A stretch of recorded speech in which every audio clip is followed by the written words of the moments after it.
sais pas si vous vous rappelez que j'avais cité un mot de Quicherat dans son texte de 1850 sur Jeanne, où il disait il y a une certaine jactance chez elle. Et puis Gerson, dont je vous ai parlé aussi, avait employé le mot de caquet. Elle ne manquait pas de caquet. Et bien c'est vrai que ces lettres qu'elle écrit maintenant au Rémois montrent un petit côté, comment dirais-je, un petit côté matamore. Enfin, elle était comme ça, Jeanne. Qu'est-ce qu'elle leur dit en effet? Elle dit au Rémois, vous savez, les ennemis, dès qu'ils sauront que je m'amène à votre secours, dès que la terrible Jeanne sera annoncée à l'horizon, ils chausseront leurs éperons si vite qu'ils ne sauront même pas où les prendre. Bon, passons, elle est convaincue que ça va se produire comme ça. Mais la lettre, la deuxième lettre, contient une affirmation absolument aberrante, extraordinaire.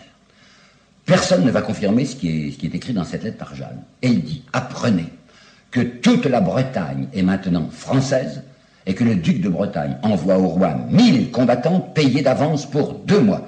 C'était cher, les mercenaires, et bien le duc de Bretagne, paraît-il, faisait cette énorme dépense. Oui, mais jamais personne ne confirmera la chose.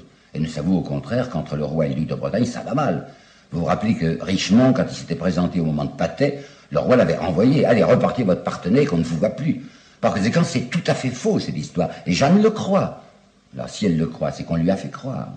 Et j'imagine bien, enfin, je crois deviner, que cette blague, cette craque qu'on lui a racontée, c'est pour la convaincre de partir. Parce qu'on en a assez d'elle, il y a assez longtemps même, qu'on en a parti la tête d'elle à la cour. Perceval de Cagny, qui est un chroniqueur du duc d'Alençon, donc favorable à Jeanne, affirmera de manière la plus catégorique, elle est partie à l'insu du roi et sans prendre congé. Ça m'étonnerait. Pourquoi? Parce qu'on voit que son écuyer, qui s'appelle Dolon, que le roi lui avait donné, va l'accompagner. Parce qu'on voit aussi qu'au moins un de ses frères, peut-être que l'autre est là aussi, mais le frère Pierre l'accompagne aussi. Eh bien, Dolon est un homme prudent. Pierre est un garçon qui tient surtout à être très bien avec le roi. J'ai pas l'impression que ni Dolon ni Pierre ne se risqueraient dans une aventure à l'insu du roi. Alors pourquoi, comment est-elle partie à mon avis? Voilà, le roi est trop content de la voir partir, trop content de lui voir enfin les talons. Alors elle a dit, je veux partir. Mais le roi a dit, mais je ne m'y oppose pas du tout. Mais sous votre responsabilité, Jeanne. Moi, je ne suis pas dans le coup, faites ce que vous voulez. Voilà comment elle va partir, Jeanne. Et dans quelles conditions précises?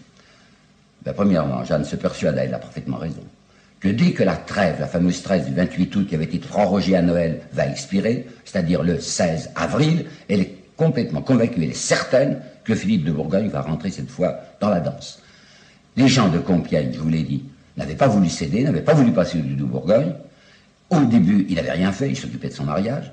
Mais maintenant que les trêves se terminent, Jeanne a la conviction, et la raison, je vous le répète, que Philippe de Bourgogne va attaquer. Peut-être pas lui personnellement, il enverra Jean de Luxembourg, enfin il va attaquer Compiègne.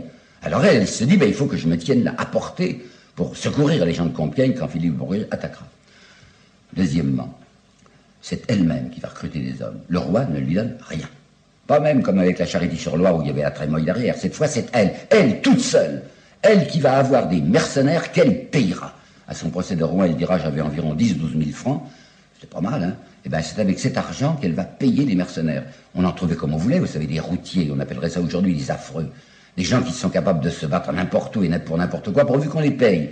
Eh bien, elle trouve 200 piémontais, qui étaient sous les ordres d'un certain capitaine Beretta, et c'est ces 200 hommes que Jeanne va prendre à son service. Elle sera, pour la première fois, je souligne, c'est très important, elle sera pour la première fois chef de guerre. Vous vous rappelez, quand elle était partie pour Orléans, elle s'était imaginée qu'elle était chef de guerre. Elle l'avait dit aux Anglais dans sa lettre du 22 mars. En fait, elle n'était pas chef de guerre, puisque devant Orléans, elle était soumise à Dunois. Dans la campagne de Loire, elle était soumise à d'Alençon. Dans sa petite campagne de la Charité-sur-Loire, elle était soumise à d'Albret. Cette fois, personne. C'est Jeanne qui va conduire elle-même les opérations. Elle est donc chef de guerre avec sa responsabilité des 200 gars, des 200 piémontais qui sont là. Une autre idée qu'il faut bien avoir dans l'esprit. Jeanne avait dit, et ça c'est officiel, c'est certain, quoi. Elle avait dit au départ, oh, j'en ai pour 1 an, guère plus. Elle dira que c'est ses voix qui lui avaient affirmé. Tu sais, Jeanne, on te confie une mission, mais ça ne va pas durer longtemps. 1 an, guère plus. Ben nous y sommes, au bout de l'année. Quand est-ce qu'elle a commencé à travailler? En avril 1429. Et nous sommes en avril 1430. Par conséquent, Jeanne, qui avait dû tout le temps garder ça dans le fond de ta tête, se dire, j'en ai pas pour bien longtemps, maintenant elle sait qu'elle n'a plus qu'un tout petit espace devant elle. Elle a sans doute quelques semaines, puisque les voix lui ont dit, ça ne durera pas davantage. Alors ce tout petit espace qui lui reste, au moins faire quelque chose, au moins agir. Eh bien la voilà qui part, on ne sait pas exactement la date, mais on sait que c'est au début d'avril 1430. Elle part aventurière, elle part chef de bande et chef de guerre si vous voulez, elle part pour ce tout dernier parcours, et petit, et au bout, la mort. Nous allons donc suivre Jeanne aujourd'hui dans sa dernière trajectoire. On ne connaît pas la date exacte de son départ. On ne sait pas quand elle est partie à la tête de ses piémontais avec son capitaine Berretta qu'elle payait. On sait qu'elle était donc seule. C'est elle qui a la responsabilité de la troupe. Personne n'est envoyé par le roi pour la commander ou pour la guider ou pour la surveiller. L'itinéraire, on le connaît très mal. On sait simplement qu'elle a été à Melun d'abord, à Lagny ensuite, et enfin à Soissons. Qu'est-ce qu'on sait là-dessus de plus précis? Eh bien, elle va dire que j'étais à Melun pendant la semaine de Pâques. Ah, voilà un repère, puisque cette année-là, 1430, Pâques était le 22 avril. Donc, elle était devant Melun entre le 17 et le 22 avril. Et là, il va se passer quelque chose d'assez important pour elle, assez dramatique. Elle dira au procès, quand j'étais devant les fossés de Melun, mes voix m'ont dit que je serais prise avant la Saint-Jean d'été. Qu'est-ce que c'est la Saint-Jean d'été? C'est le 24 juin. Par conséquent, au milieu d'avril, elle apprend, par ces communications qu'elle a, elle apprend, Jeanne, c'est à peu près fini, tu n'as plus de temps devant toi, du 22 avril au 24 juin, ça fait pas long, par conséquent, elle a quoi? Elle a 2 mois devant elle, et même moins, puisque tu seras prise avant le 22.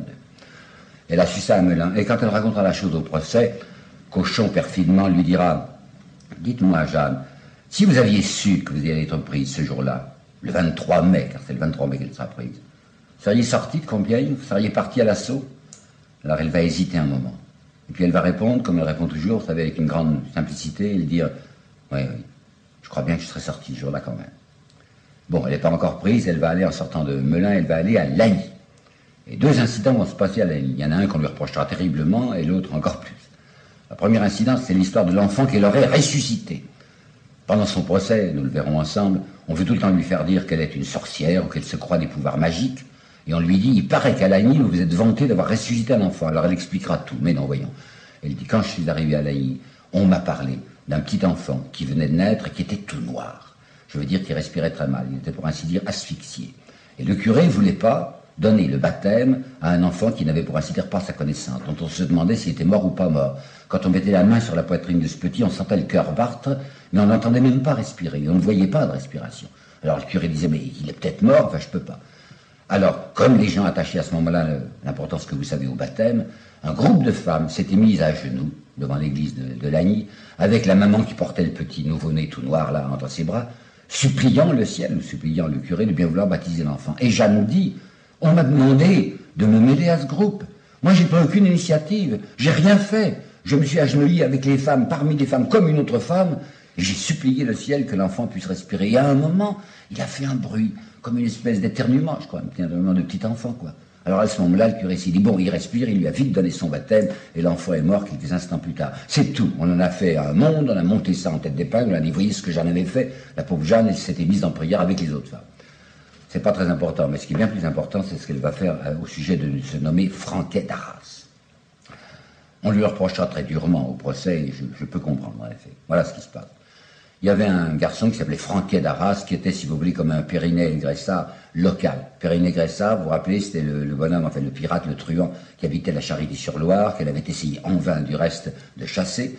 Et puis, là, autour de Lagny, il y a un type qui s'appelle Franquet d'Arras, qui doit avoir lui aussi une bande d'affreux autour de lui, mais enfin au petit pied, pas comme le Périnet. Périnet, il avait 2 citadelles, il avait Saint-Pierre-le-Moutier, il avait la Charité-sur-Loire. Le Franquet d'Arras, c'est simplement un type qui fait des razzias, enfin un bandit qui parle. Les hommes de Jeanne l'ont pris, ce type. Or, comme il a déjà un casier judiciaire, si je puis dire, comme la municipalité et la juridiction de Senlis le réclament, parce qu'il a fait des vols, des pillages, des assassinats, Jeanne le garde, c'est son otage, enfin il le tient, et il a une idée derrière la tête que je trouve très intéressante. Et il me semble que les historiens n'en ont pas assez parlé. Elle disait, c'est pas une rançon que je voulais, mais je voulais l'échanger contre un ami que j'avais à Paris, qui était le tenancier de l'hôtel de l'Ours. Oui, il ne suffit pas de signaler ça comme ça, mais c'est que c'est extrêmement intéressant. Ça veut dire que Jeanne a des accointances avec Paris. Et comme on sait que le 8 avril, là nous y sommes dans ce mois d'avril, comme on sait que le 8 avril, il y a eu 7 exécutions capitales à Paris que les Anglo-Bourguignons ont effectuées, ça prouve qu'il y avait eu un commencement de soulèvement, lui-même un projet, un complot, quoi, de Parisiens qui voulaient essayer de chasser les Bourguignons et les Anglais, enfin provoquer un soulèvement dans la capitale. Et Jeanne était mêlée à ça, puisqu'il savait qu'il y avait déjà l'hôtelier de l'hôtel de l'Ours qui était parmi les complices. Et je me demande ce que l'on n'a jamais proposé, je le propose moi-même timidement comme hypothèse, Je me demande si Jeanne, lorsqu'elle a décidé son départ, et lorsqu'elle a dit « je vais simplement voir à Compiègne ce qui se passe », je me demande si elle n'espérait pas ce soulèvement de Paris, où elle aurait fait ce coup fumant de prendre la capitale à l'aide d'un complot qui se serait produit à ce moment-là. Le complot a été raté, il paraît que c'est un moine, un carme, qui a lâché les camarades, qui a mangé le morceau, qui a révélé aux Anglo-Bourguignons la tentative de complot. On en a tué 8 d'un seul coup. Mais le type de l'hôtel de l'Ours, le tenancier de l'hôtel de l'Ours, qui était lui aussi du complot, on ne l'avait pas d'abord tué. Et quand Jeanne est à Laï, et qu'elle a son otage, Franquet d'Arras, qu'elle veut échanger contre l'homme de Paris qui avait préparé le complot, on lui dit, les Anglo-Bourguignons l'ont tué, votre type de l'hôtel de l'Ours. Ah, ils l'ont tué. Eh bien, le Franquet, je vais le faire tuer aussi. Elle le remet aux autorités, qui lui coupent la tête. Qu'il passe donc à la casserole, puisqu'on m'a enlevé mon bonhomme. C'était contre les usages. Quand quelqu'un a fait prisonnier quelqu'un d'autre, et qu'il le tient, comme on dit, à rançon, il ne le remet pas à quelque autorité que ce soit, il ne le fait pas tuer. Or, Jeanne l'a fait tuer. Déjà, on lui a reproché la fameuse histoire de la putain qu'elle aurait poursuivie à coups d'épée. Elle l'a menacée, c'est vrai, mais elle ne l'avait pas frappée. Il y a tout de même maintenant chez elle, on le voit bien, parce qu'elle n'est plus dans son état normal, parce qu'elle est très malheureuse, une tension, une nervosité, une violence extrême. Et vous allez voir ce qu'elle va faire encore maintenant. En sortant de Lagny, il se dirige vers Compiègne. Bon, il n'y a pas encore de danger militaire sur Compiègne. Et là, elle trouve qui? Regnault de Chartres. Rappelez-vous, Regnault de Chartres, c'est un de ses ennemis personnels, c'est le chancelier. Regnault de Chartres et la Trémoille sont les deux personnages suspects qui ont toujours guetté Jeanne. Qu'est-ce qu'il fait, Regnault, à Compiègne? C'est bien inquiétant. Étant donné que vous vous rappelez, dans la 13 du 28 août, le roi avait dit Compiègne repassera à Philippe le Bon. Les gens de Compiègne avaient dit on ne veut pas repasser. Alors il y a Regnault de Chartres qui est là, peut-être, pour persuader les gens de Compiègne d'accepter la domination de Philippe le Bon. J'en sais rien. Toujours est-il que Jeanne le retrouve là. Et ils vont ensemble, Jeanne et Regnault de Chartres, à Soissons. Soissons, il y a un gouverneur, pour le comte de Charles VII, qui s'appelle Bournel. Ce gouverneur Bournel reçoit poliment, enfin convenablement, Jeanne et Regnault de Chartres. Jeanne se félicite en disant voilà au moins quelqu'un qui nous est fidèle. À peine a-t-elle tourné les talons, à peine est-elle repartie avec Regnault de Chartres que le Bournel, qu'est-ce qu'il fait? Il vend sa ville contre un sac d'or, il vend sa ville à Jean de Luxembourg, qui était le premier lieutenant de Philippe le Bon et qui commençait à se diriger vers Compiègne. Alors quand Jeanne apprend ça, quand elle dit ce Bournel qui nous a fait bon accueil, qui a fait semblant d'être loyal, et qui dès que nous sommes partis vend sa ville, si je l'attrape, si mes hommes peuvent le prendre, je le ferai couper en 4 morceaux, ce qui signifie exactement écarteler. Vous voyez, Jeanne est dans une situation intérieure assez vive. Eh bien, nous sommes tout près maintenant de ce qui va lui arriver de définitif. Philippe le Bon n'a pas renouvelé la trêve. Rappelez-vous, trêve 28 août jusqu'à Noël, renouvelable de Noël au 16 avril. Nous avons passé le 16 avril, la date du 16 avril est franchie, c'est fini, il n'a pas renouvelé la trêve, c'est la guerre. Rappelez-vous aussi que c'est le 13 février que Bedford, le régent anglais, lui avait dit « Je vous remettrai la Brie et la Champagne une fois que vous les aurez conquises ». Il ne s'est pas engagé lui-même, personnellement. Philippe le Bon, il a envoyé son premier lieutenant, nous dirions si vous voulez, qui s'appelle Jean de Luxembourg. Et Jean de Luxembourg, dès le 16 février, s'était mis, petitement, enfin sans faire beaucoup de bruit, s'était mis en route dans la direction de Compiègne. Maintenant, nous voilà arrivés au début de mai. Philippe le Bon lui-même apparaît, s'approche, il a occupé Choisy au Bac le 16 mai, et le 22, il va se trouver à Coudon, qui est tout près de Compiègne. Le roi Charles VII était très triste, il avait cafardu en diable, parce qu'il avait toujours espéré qu'on allait pouvoir s'arranger avec Philippe le Bon et qu'il n'y aurait pas de démêlés militaires. Et le 6 mai, il avait envoyé une circulaire, comme on dit à ces bonnes villes, pour expliquer aux gens que Philippe le Bon n'était pas gentil. Cette circulaire est d'un ton un peu pénible. On sent que le roi Charles VII désire tellement s'arranger qu'il excuse, pour ainsi dire, l'attitude de Philippe le Bon, disant « J'ai été par lui amusé et déçu par trêves et autrement ». Mais ce n'est pas un cri de guerre, cette circulaire, puisqu'il se borne à dire « Philippe le Bon s'est mis avec une certaine puissance ». Il ne voulait même pas nommer les Anglais. Comme s'il voulait l'épargner et ne pas dire publiquement, Philippe le Bon a trahi la cause française et la cause royale et s'est allié avec l'Angleterre. Les Anglais sont des envahisseurs, c'est un mot à ne pas prononcer, alors c'est mis avec Philippe le Bon. Ce qu'il voudrait, le roi, on le sent, enfin, il tend désespérément la main à Philippe le Bon, mais arrangeons-nous ensemble. Philippe le Bon n'entend pas cette fois de cette oreille, et le voilà qui est décidé à prendre Compiègne. Le 22 mai 1430, Jeanne se trouvait à Crépy-en-Valois. Qu'est-ce qu'il y faisait? On ne sait pas au juste. Crépy-en-Valois, c'est tout près de l'endroit où s'était passée cette nulle bataille, vous savez, cette bataille qui n'avait pas eu lieu à Montepilloy les 14 et 15 août, lorsque les deux armées françaises et anglaises s'étaient trouvées face à face. Ce jour-là, ce 22 mai, elle apprend que Philippe de Bourgogne, Philippe le Bon, est à Coudun. Coudun, c'était tout près de Compiègne. Alors il se dit, ça y est, il va attaquer Compiègne. Donc, rentrez vite. C'est dans la nuit, c'est avant l'aube, semble-t-il, qu'elle arrive à traverser les lignes pour rentrer dans Compiègne. Quand je dis les lignes, vous savez, il faut comprendre que c'était pas un front continu comme dans les guerres modernes, c'était un pays infesté d'ennemis. Bon, et bien, elle se glisse entre les ennemis et elle arrive à rentrer dans Compiègne sans être inquiétée. Elle y est le 23 mai 1430 au matin. Et bien, c'est ce jour-là où elle va être prise. Dans quelles conditions? Ben, vous savez, aujourd'hui encore, la question reste ouverte de savoir si on a voulu la faire prendre. Qui était le gouverneur? C'était Guillaume de Flavie. Guillaume de Flavie, pardonnez-moi. Et ce Guillaume de Flavie, c'est quelqu'un qui est extrêmement lié avec Regnault de Chartres. Et on sait déjà depuis le début que Regnault de Chartres est quelqu'un qui ne supportait pas Jeanne. D'autre part, on sait aussi que quand il va voir Jeanne revenir, s'avancer pour rentrer dans Compiègne, il va faire lever le pont-levis, ce qui fait qu'elle va être prise. Comment ça se passe? Eh bien, elle était là depuis le matin, puis elle apprend qu'il y a des escarmouches. On employait le verbe, à ce moment-là, on était en train d'escarmoucher, c'est-à-dire il y avait des troupes sortant de Compiègne qui se battaient avec les Anglo-Bourguignons qui étaient là. Au début de l'après-midi. Dès qu'on se bat, il veut y être, Jeanne. Alors le voilà qui part avec un petit groupe. Il y a Dolon, son écuyer, il y a son frère, et puis probablement c'est un groupe de ses piémontais, en fait, ses affreux à elle. Elle s'avance, vraisemblablement trop loin. Elle s'avance jusqu'à 800 mètres ou 1 kilomètre même à l'intérieur de ce qu'on peut appeler grosso modo les lignes anglo-bourguignonnes. Quand les anglo-bourguignons voient qu'elle est assez séparée de Compiègne, il faut un mouvement très habile, un mouvement en tournant, si vous voulez, ou plutôt un mouvement pour la couper. Le long de la rive de l'Oise, il s'avance de telle manière qu'il forme barrage entre le petit groupe de Jeanne et le pont-levis. Quand les soldats qui sont avec Jeanne s'aperçoivent qu'ils sont coupés, que leur traite est coupée, ils sont saisis de panique. Ils crient, sauf qu'ils peuvent, qu'on rentre à Compiègne. Et à ce moment-là, d'après le témoignage non pas d'un témoin direct, mais de Perceval de Cagny, qui est un ami de Jeanne, puisque c'est un garçon qui travaillait chez d'Alençon, et leur est dit. Elle aurait dit à ses soldats, ça c'est dans la déposition de 1456, vous savez, c'est toujours un peu arrangé les phrases. Elle leur est dit, taisez-vous, il ne tiendra qu'à vous qu'ils soient déconfits, ne pensez qu'à frapper sur eux. Ça c'est des phrases arrangées, c'est des phrases littéraires. Qu'est-ce qu'elle a dit réellement? Elle voit ses soldats autour d'elle qui fichent le camp, qui se précipitent en criant, sauf qu'il peut, rentrons dans Compiègne. Alors elle, hors d'elle-même, elle crie, enfin, lâche, il n'y a qu'à cogner, enfin, on passera en avant. Et en effet, elle se précipite dans la direction de Compiègne. Mais à ce moment-là, les Anglo-Bourguignons envoient encore de nouveaux hommes, puisqu'on voit qu'elle est avec un tout petit parti, une dizaine de types par exemple, et ils l'entourent. Et un Bourguignon, c'est pas un Anglais, mais un Bourguignon l'attrape par sa huque. Attention, ça c'est toute une histoire, la huque de Jeanne. Elle avait sa carapace de fer, quoi, elle avait son armure.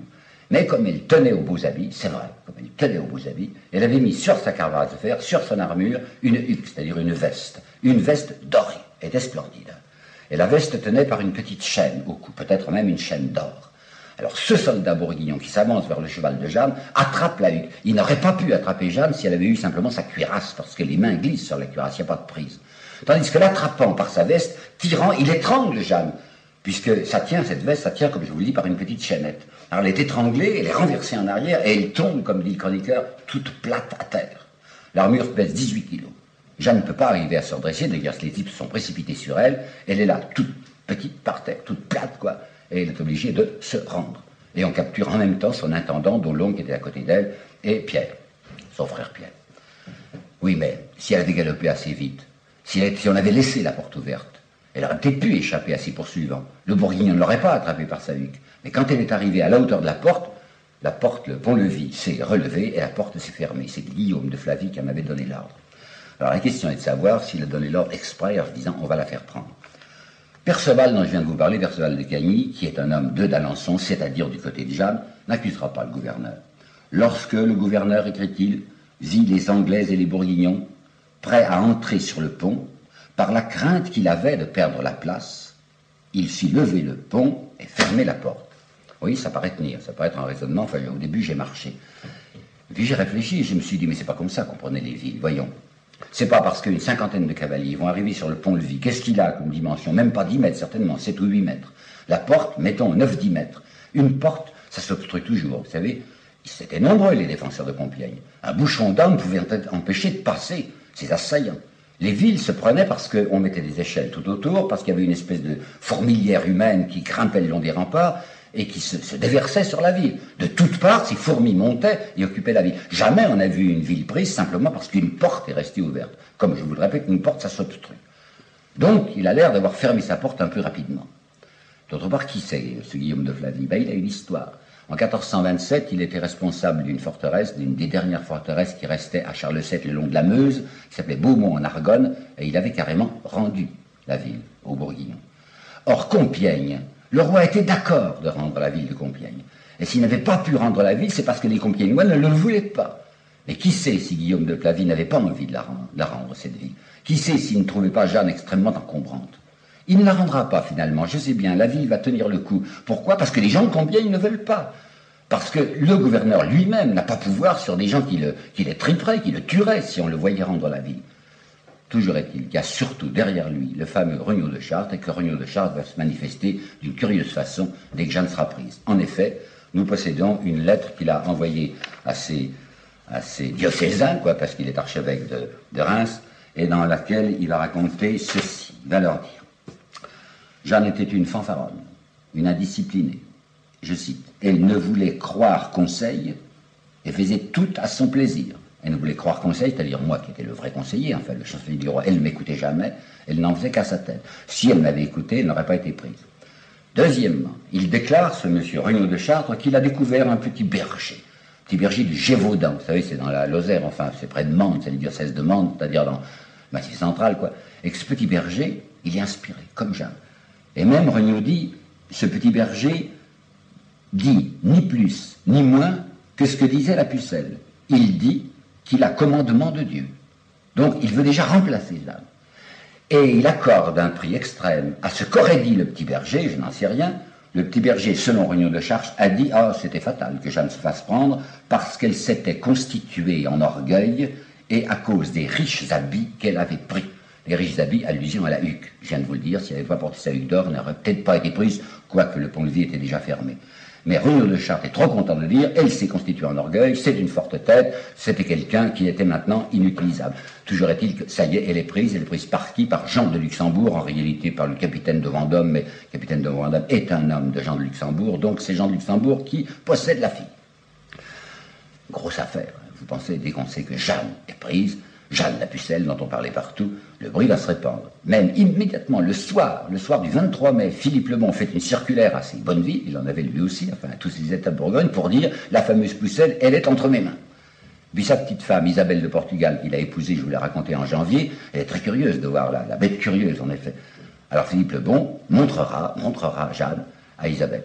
On ne sait pas ce qui s'est dit entre eux. Monstrelet, qui est un chroniqueur bourguignon, dit le duc Philippe désira voir Jeanne et la vit. Puis il la montra à sa femme. Il ne s'est pas contenté de la voir, ils ont certainement parlé. Et bien Monstrelet ne nous dit rien des propos qui se sont échangés. Toujours dit qu'il sait vivre, Philippe de Bourgogne, c'est un monsieur richissime, c'est pas lui qui va demander la rançon. La rançon, c'est son féal, c'est-à-dire Jean de Luxembourg, qui est un petit seigneur, plutôt besogneux, qui a besoin d'argent.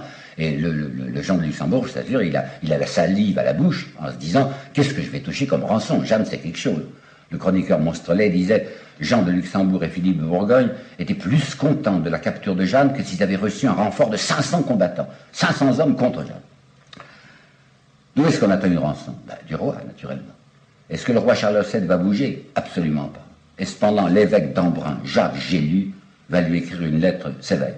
Qui c'est Jacques Gélu? Je vous en ai parlé une fois, c'était à propos de Poitiers. Lorsque les enquêteurs ecclésiastiques de Poitiers se renseignaient sur Jeanne, ils avaient demandé conseil à Gerson d'une part et à ce Gélu qui avait une réputation de sainteté.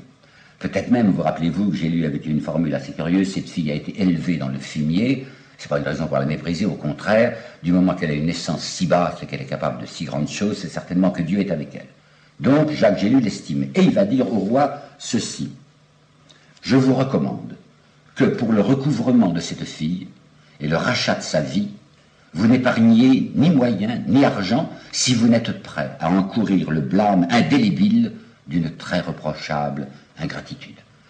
Mais le roi ne bougera pas. Et M. Thierry-Monnier, lui, nous explique que le roi a bien eu raison de ne pas bouger. Il nous explique ça en 1951 dans une longue et intéressante préface qu'il a mise à sa pièce Jeanne et les juges. Alors qu'est-ce qu'il dit, M. Thierry-Monnier? Je vais vous le lire.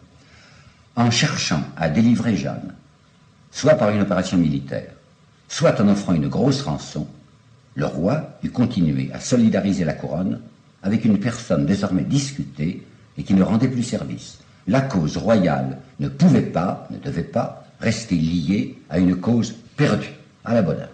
Alors au moins ça c'est de la politique précise, pratique, positive, à la façon de M. Maurras, et c'était l'intérêt national qui commandait au roi de laisser tomber Jeanne. D'accord. Seulement si c'est ce que pense aujourd'hui M. Thierry Monnier, c'était pas du tout ce que pensait Jean de Luxembourg. Parce que Jean de Luxembourg était tout à fait persuadé que le roi de France était désespéré d'avoir perdu sa petite protectrice divine et qu'il allait offrir la grosse somme. Il n'a qu'une seule préoccupation, Jean de Luxembourg, c'est toucher la somme la plus considérable.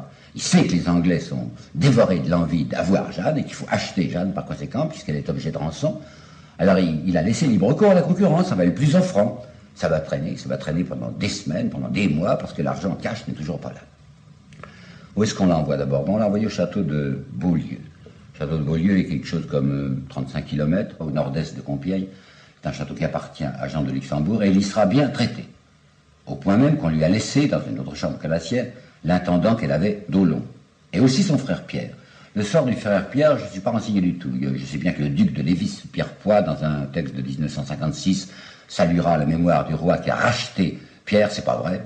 Le roi a si peu racheté Pierre que c'est le pauvre Pierre qui sera obligé de se ruiner pour payer sa rançon. Elle est pas mal, oui, là, mais enfin, elle est prisonnière. Et elle veut se sauver. La grande préoccupation de Jeanne, c'est d'essayer de repartir au combat. Elle a du reste gardé toujours son petit habit masculin, elle a maintenant ses houseaux, elle n'a plus en armure naturellement, et elle va un jour tenter une opération que voici. Elle était dans sa cellule et on lui apportait son repas à telle heure. Dans sa cellule, il y avait 2 gardiens. Je pense que les gardiens étaient entrés en même temps que le repas, enfin je ne suppose pas que comme dans la prison de Rouen, il y aura des gens perpétuellement avec elle. Toujours est-il que la porte s'ouvre, Jeanne se précipite, elle fait un bond de léopard, elle bouscule le type qui lui apportait le plateau de nourriture, elle donne un tour de clé, elle a enfermé ses gardiens eux-mêmes, et elle court dans le corridor. Dans le corridor, il y avait des planches qui étaient là, parce qu'on était en train de faire, je ne sais quelle réparation au château. Alors l'idée lui vient d'attraper 2 planches, et elle est en homme, hein. Alors elle prend une planche sur chaque épaule, donc elle a la figure entre les 2 planches, elle dégringole l'escalier avec ses planches en se disant, si je rencontre quelqu'un, on croira que c'est un maçon, un ouvrier, enfin un menuisier qui est là, qui travaille, puisqu'il y a des travaux. Mais elle a rencontré le concierge. Et le concierge qui arrivait de face a vu sa figure entre les 2 planches. Puis vous imaginez le bruit que devaient faire les types qui étaient enfermés dans la pièce où elle les avait bouclés, à ramdam du tonnerre. Alors le concierge était peut-être accouru parce qu'il avait entendu ce bruit. Elle plaque ses 2 planches, elle court comme un petit chat sauvage, mais on la rattrape, elle a eu beau galoper à travers les couloirs, dans la cour, on l'a pinglée de nouveau et la voilà renfermée. Le Jean de Luxembourg s'est dit, c'est que je la surveille pas assez bien. Château de Beaulieu, c'est pas suffisant, il va l'envoyer à Beaurevoir. Oui, Beaurevoir, c'est un peu plus au nord, c'est à mi-chemin, paraît-il, à mi-chemin entre Beauvais et Saint-Quentin. Et c'était une citadelle, c'est une espèce de forteresse dans les bois, sombre, d'allure, mais où Jeanne n'est pas malheureuse en arrivant, parce qu'il y a 2 femmes qui habitent là. Il y a d'abord la femme même de Jean de Luxembourg, qui s'appelle Jeanne, et puis il y a une vieille tante de Jean de Luxembourg qui s'appelle Jeanne aussi. Par conséquent, il y a les 3 Jeannes qui sont ensemble à Beaurevoir. Et ces femmes sont très bonnes pour Jeanne, la nôtre. Très bonne, très gentille.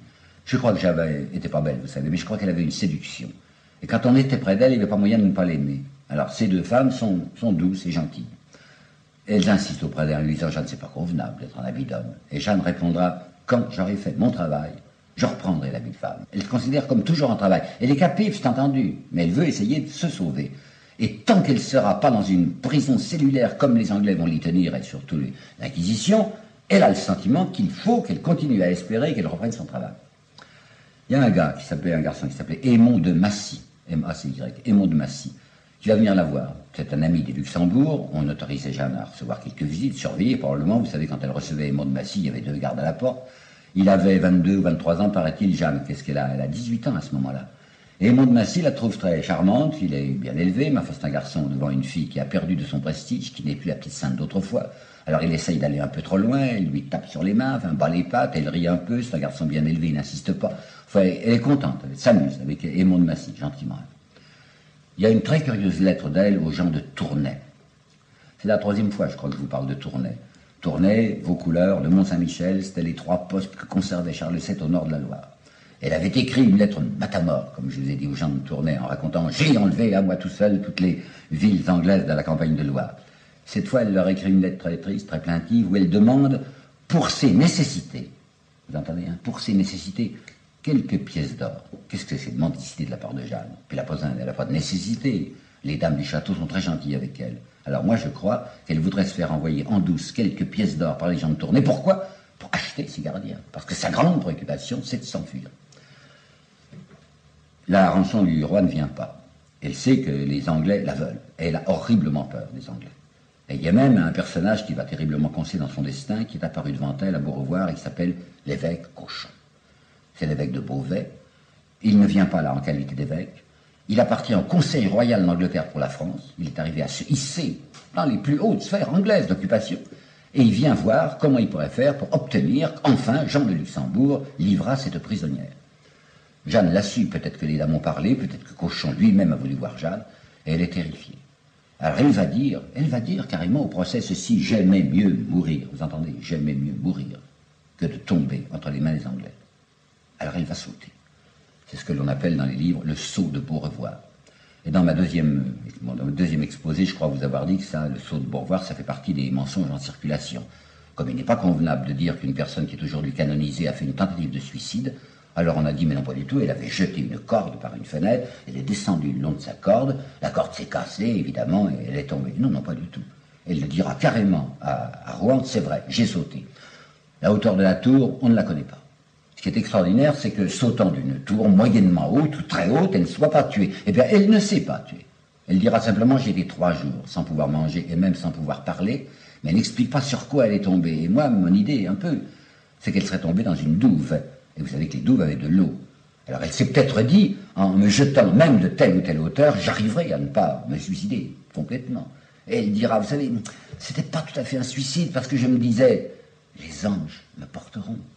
Je m'échappe pourquoi? Je m'échappe pour porter secours aux Français. On vient de me dire que si les Anglais ou Bourguignons prennent Compiègne, ils vont tout nettoyer, ils vont tout tuer, jusqu'aux enfants de 7 ans. Alors je voulais leur porter secours. Je saute, c'est entendu, je risque ma vie. Peut-être qu'on me permettra de ne pas me casser la figure et d'aller secourir les gens de Compiègne. Toujours est-il qu'il faut reconnaître, parce que c'est la vérité, quoi, que Jeanne a dit « j'aimais mieux mourir que de tomber entre les mains des Anglais » et qu'elle a préféré un danger de mort plutôt qu'un pareil péril. Nous sommes en présence maintenant d'une pauvre petite bête traquée et éperdue. Vous connaissez sûrement la phrase célèbre de Villon, enfin les 2 vers de Villon, dans ce poème « Où sont les neiges d'antan ». Et Jeanne, la bonne Lorraine, qu'Anglais brûlèrent à Rouen. Alors c'est la tradition, ce sont les Anglais qui ont brûlé Jeanne. Eh bien ce n'est pas vrai, c'est une des choses que je dois souligner fortement devant vous. Ce ne sont pas les Anglais qui ont brûlé Jeanne, c'est l'Église. Et là je voudrais me référer derrière à une phrase trop peu connue du pape Léon XIII. Le pape Léon XIII, en 1899, avait envoyé une lettre qui est très peu reproduite aux évêques français. Et dans cette lettre, le pape parlait de l'histoire de l'Église. Et disait qu'il y a trop d'historiens qui parlent de l'Église avec des feutres, avec des voiles, avec toutes sortes de manteaux de Noé, parce qu'ils n'osent pas dire la vérité. Et le pape, lui, disait « Dieu n'a pas besoin de nos mensonges ». Ben, je n'ai pas l'intention de vous présenter des mensonges, je vais vous dire la vérité sur la responsabilité complète, totale, entière de l'Église dans la mort de Jeanne. Qu'est-ce qui s'est passé très exactement? Eh bien, Jeanne avait été capturée, vous le savez, le 23 mai 1430. Le 25 mai, on le savait à Paris. Le 26 mai, l'Université de Paris agit. Elle intervient. Elle avait déjà agi, l'Université de Paris. Je ne sais pas si vous vous rappelez que je vous avais dit, après la prise d'Orléans, Jeanne était toute contente, elle était ravie, elle allait partir dans la direction de Reims.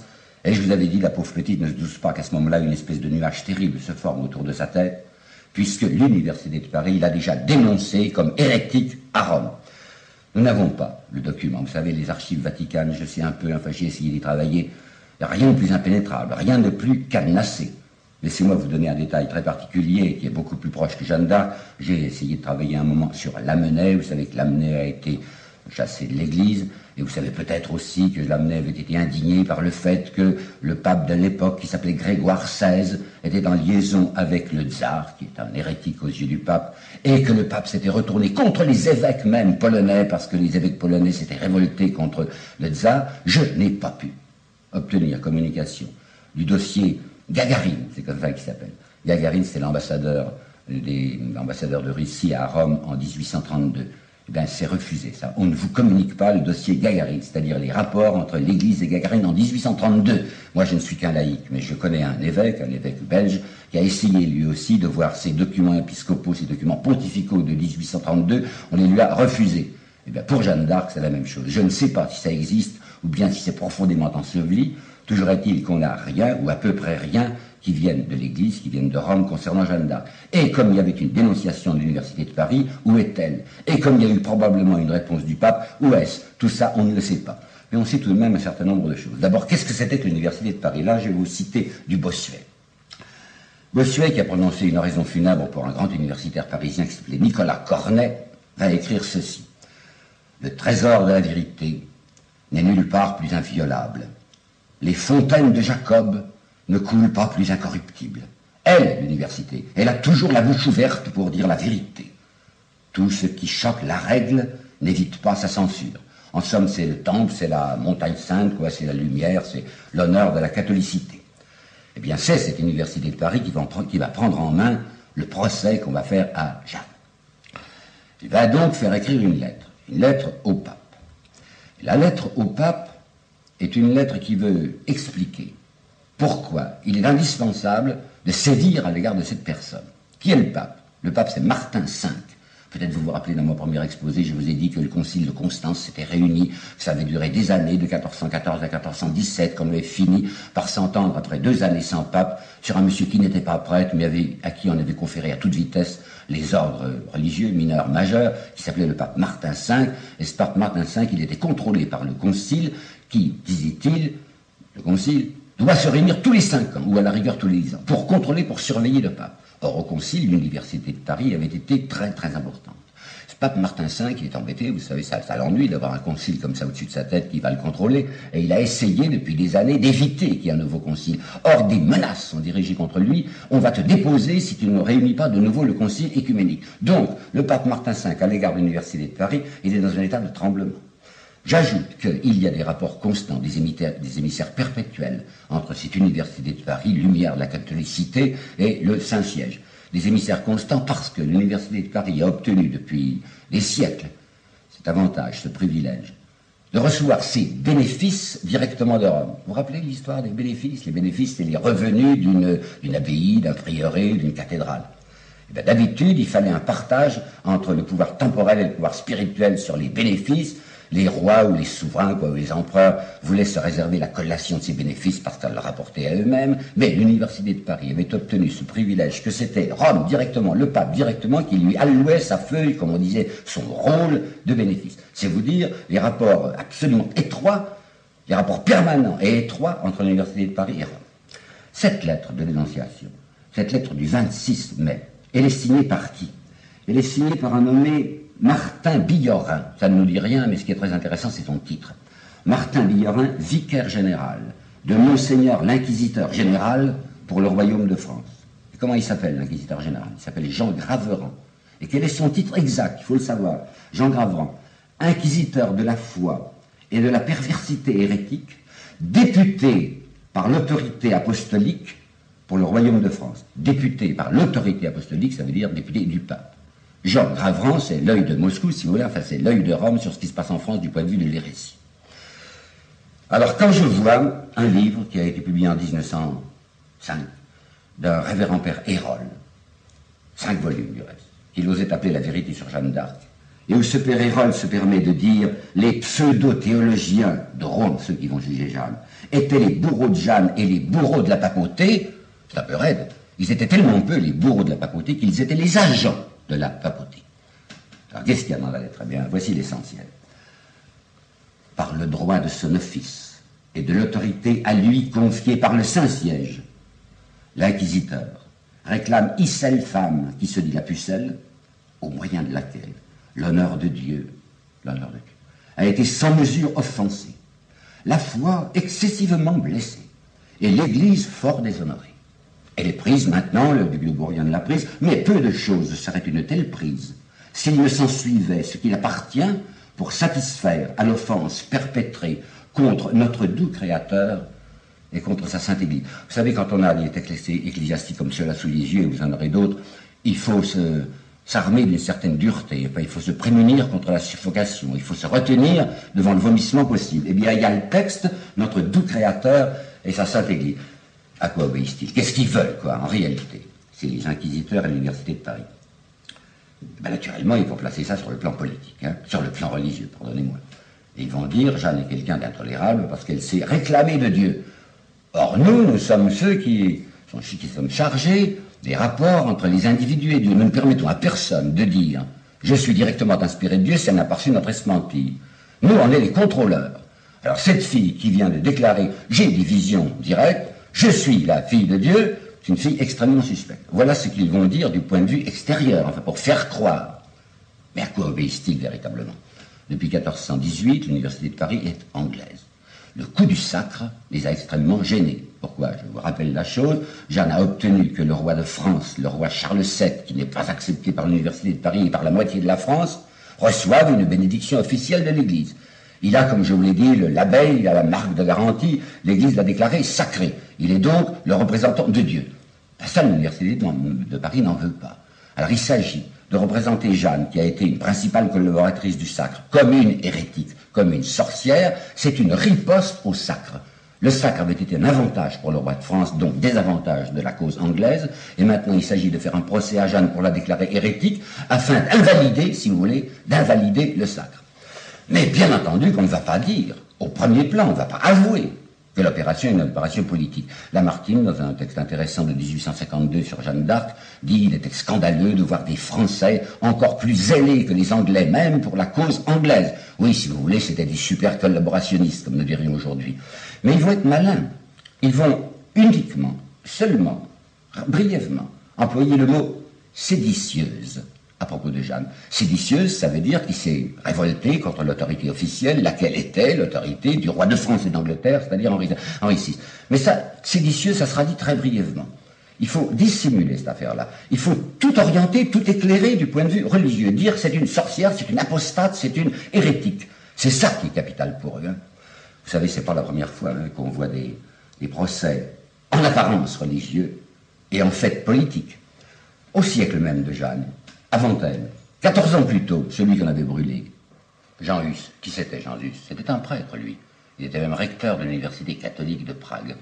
Seulement, c'était quelqu'un qui prenait l'évangile au sérieux et qui n'avait vu ce qu'on en faisait. Quand il s'était aperçu que ceux qui tondent le petit peuple s'abritaient derrière des affirmations religieuses pour tondre encore davantage leurs victimes, il avait protesté. Il y avait donc eu une espèce d'insurrection sociale. Donc, il y avait un danger social, un danger économique et social.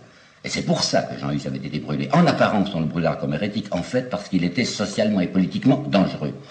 Wycliffe, en Angleterre, un prêtre lui aussi. Encore un prêtre qui y croyait. Un prêtre qui avait l'évangile dans les mains et dans le cœur. C'était insurgé de la même manière. Et bien, Wycliffe va être considéré comme un dangereux hérétique.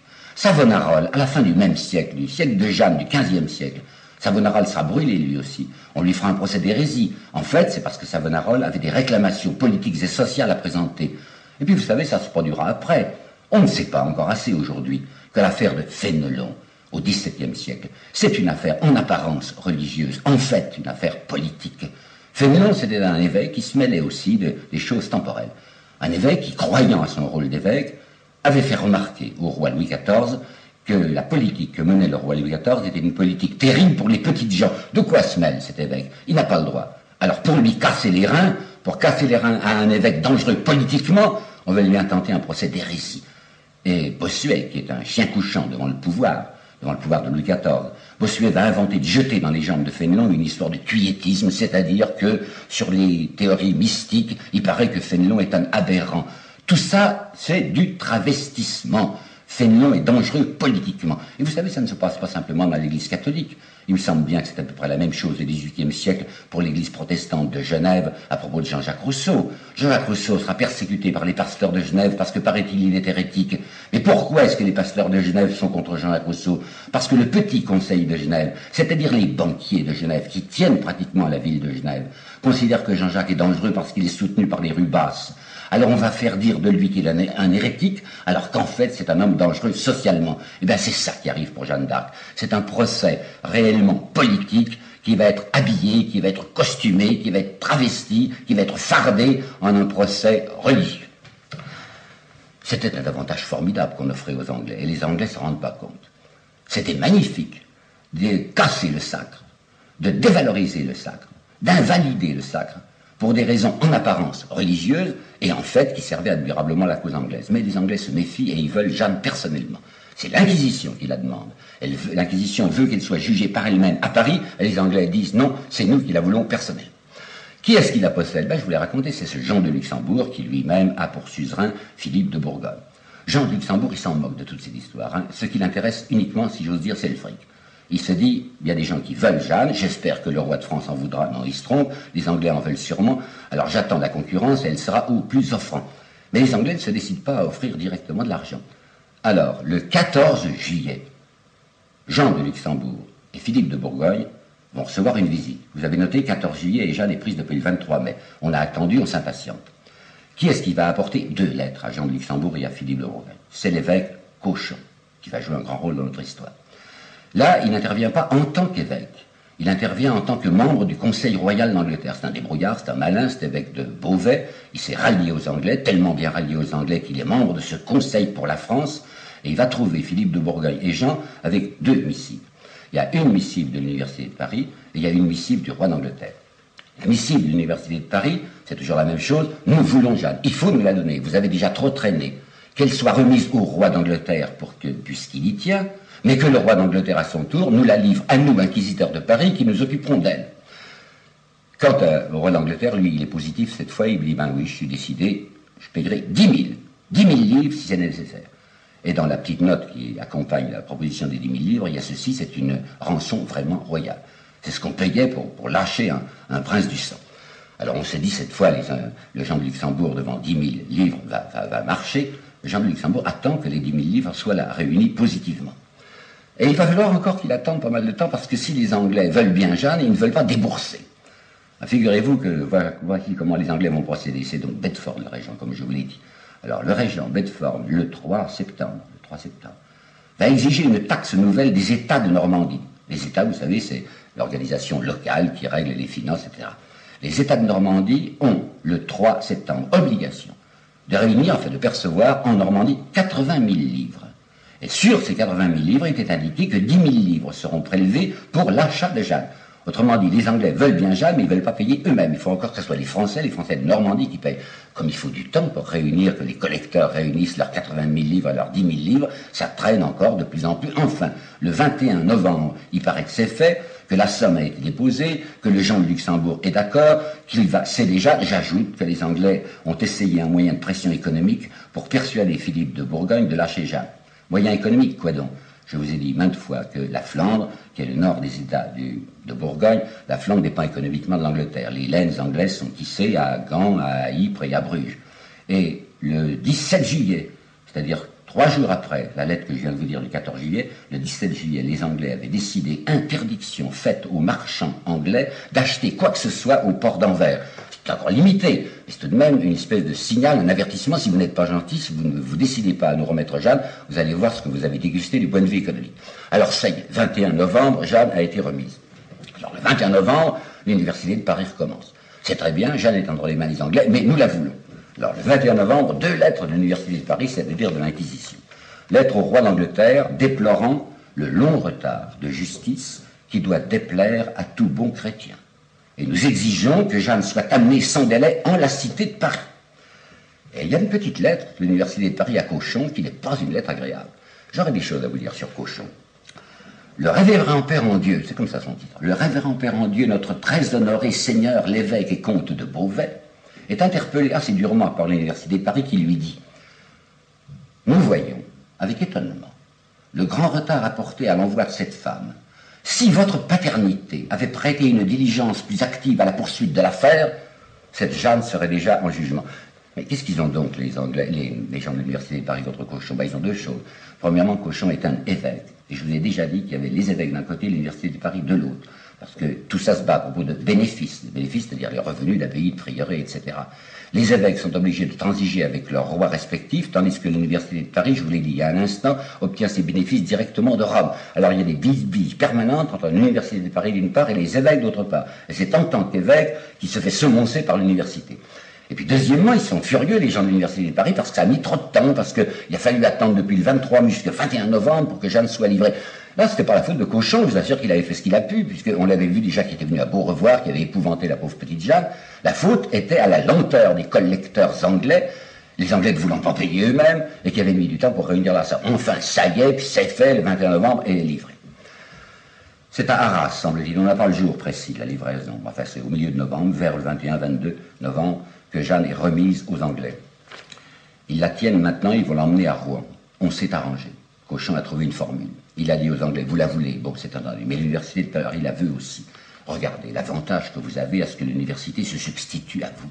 C'est magnifique. Notre procès politique va être fardé en un procès religieux. Alors, écoutez, vous aurez Jeanne sous votre patte. Elle sera là, elle sera à Rouen. Mais c'est l'université de Paris quand même qui va diriger les débats. On va faire un procès religieux à Rouen. Moi, je m'en charge comme évêque, je demanderai la collaboration de l'Inquisition, et comme ça, tout cela se passera sous votre contrôle, mais tout de même, non pas sous votre responsabilité, mais sous la responsabilité de l'Église. Les Anglais qui avaient la tête dure ont tout de même fini par comprendre, et ça y est, on va se décider à cette opération-là. Mais, lorsque Jeanne aura été transférée, parenthèse, le transfert s'est fait tout à fait par le Nord, parce qu'on a toujours peur, ils ont bien tort, on a toujours peur d'une invasion française, que le roi ait envoyé une équipe de secours, enfin un commando pour délivrer Jeanne. Alors on l'a fait passer tout à fait par le nord. Vous savez, elle va aller d'Arras au bord de la mer, elle va aller au Crotoy. Au Crotoy, c'est l'embouchure de la Somme. Elle va aller à Saint-Valery-sur-Somme, elle va aller à Dieppe. De Dieppe, elle va revenir sur Rouen. On lui fait faire un grand tournant par le nord pour la mettre le plus loin possible d'une attaque éventuelle et qui ne se produira jamais des Français. Bon, alors là voilà, maintenant elle est installée là. Lorsque les Anglais vont dire, c'est d'accord, on va vous laisser faire votre procès religieux, ils le font dans une petite note qui est extrêmement curieuse et que voici. C'est le 3 janvier 1431 qu'après avoir incarcéré Jeanne à Rouen, ils se décident à la confier, à la remettre ou à la prêter à Cauchon et à l'Église. Écoutez bien, Jeanne sera amenée à révérend Père en Dieu, l'archevêque de Beauvais, autant de fois qu'il lui semblera bon. Toutefois, disent les Anglais, toutefois, notre intention est de ravoir et reprendre cette femme s'il arrivait qu'elle ne fût point convaincue et atteinte des cas d'hérésie susdits. Par conséquent, ce texte que je viens vous lire prouve que les Anglais se méfient de Cauchon. Vous savez, le pauvre Cauchon, c'est un salaud, c'est entendu, mais tout de même il est compromis par son nom. Delteil, dans ce beau bouquin dont je vous dirai un mot, 1925, une Jeanne d'Arc, dit « Le nom de Cauchon était une magnifique trouvaille du destin ». Et Claudel, lui, dans un texte de 1942, il a dit « C'est un nom propre qu'il est difficile de ne pas trouver un nom approprié, Cauchon ». Oui, ben c'est pas le pire, Cauchon. C'est pas à lui que pourraient s'appliquer d'autres mots de Claudel que voici, ces pharisiens, ces théologiens, l'écume au croc, mordant à pleine gueule dans cette chair innocente, avec un appétit cannibale. Pas tellement Cauchon. J'ai l'impression que pendant tout le procès, Cauchon est gêné, il n'est pas tellement fier de ce qu'il fait. Le procès. Eh bien, il va annoncer, lui, le père Cauchon, le révérend père en Dieu Cauchon, je veux faire un beau procès. Un beau procès, ça veut dire un de ces procès d'inquisition qui soit absolument invulnérable, qui soit parfait canoniquement. Tout de même, il y a deux situations, il y a deux circonstances qui font qu'il n'est pas absolument parfait, le procès. Un, dans un procès d'inquisition, la personne, le ou la personne, doit être enfermée dans une prison d'église. C'est-à-dire pour une femme, dans une prison où elle sera gardée par des femmes. Alors vous avez bien vu que les Anglais n'ont pas voulu la lâcher, jamais. Ils la gardent dans leur prison à eux, elle est dans une prison d'État, elle est surveillée par des soldats anglais. Ça, c'est une irrégularité dans le procès d'inquisition. Et puis, deuxièmement, les juges et les assesseurs sont payés par le gouvernement anglais. Ça, c'est encore une grosse irrégularité. Mais enfin, on essayera de ne pas y penser. Ils sont payés combien? Ils sont payés 1 livre par jour, ça veut dire 100 sols par jour, ce qui pour l'époque était une assez jolie somme. Qu'est-ce que c'est le procès? Enfin, qu'est-ce que c'est le tribunal? Attention, il n'y en a que 2 qui sont des juges, proprement dit. Il n'y a que 2 personnes qui sont des juges. C'est Cauchon d'une part, l'évêque de Beauvais, et le représentant de l'Inquisition. Le représentant de l'Inquisition, il s'appellera Jean Lemaître. Tout le reste, ce seront des assesseurs. Et le nombre des assesseurs va varier. Selon les jours, ils seront 20, ils seront 30, ils seront même jusqu'à 60, 64 un certain jour, les jours les plus pathétiques, où enfin on se dit on va se décider sur le cas de Jeanne, mais ce ne sont que des assesseurs. Et parmi ces assesseurs, tous ecclésiastiques, bien entendu, qui sont des abbés, par exemple, on va y voir l'abbé du Mont-Saint-Michel, ce qui est une chose particulièrement repoussante, puisque l'abbaye du Mont-Saint-Michel avait refusé de se plier aux Anglais, mais que le prieur, c'est-à-dire l'abbé, lui s'était rallié aux Anglais, avait abandonné ses moines qui résistaient, et depuis 1419, il était à Rouen au service des Anglais. Parmi ces assesseurs, tous religieux, je viens de vous le dire, il y en a 6 qui sont des gros assesseurs. Qui donc? Ce sont les représentants de l'Université de Paris. la terrible université de Paris, qui en veut tellement à Jeanne, qui veut absolument la peau de Jeanne, qui veut brûler Jeanne, elle va envoyer 6 personnages, et des personnages de première importance. En particulier, le chef de la délégation, il l'est pratiquement, s'il n'en a pas le titre, c'est nommé Beaupère. Et bien, le nommé Beaupère, je vous assure, c'était quelqu'un qui savait y faire du point de vue du cumul. Cumul de quoi? Cumul de bénéfices. Laissez-moi vous rappeler encore que les bénéfices sont les revenus de résidences ecclésiastiques. Bien entendu, il ne réside pas puisqu'il est chanoine à la fois de, écoutez bien, à la fois de Autun, Beauvais, Besançon, Laon, Lisieux, Paris et Rouen. Il a 7 canonicats. Ça veut dire qu'il a 7 revenus multiples. Et puis alors, il y en a un que l'Université de Paris a envoyé qui s'appelle Thomas de Courcelles. C'est le plus jeune de la bande, c'est l'astre naissant. Enfin, c'est l'astre montant, on dit celui-là, il fera une grande carrière dans la théologie. Bon, ben les voilà réunis, ces messieurs, autour de Jeanne. Représentez-vous concrètement la chose. Hein. Dans la salle, il y a les assesseurs qui sont formés, semble-t-il, en demi-cercle.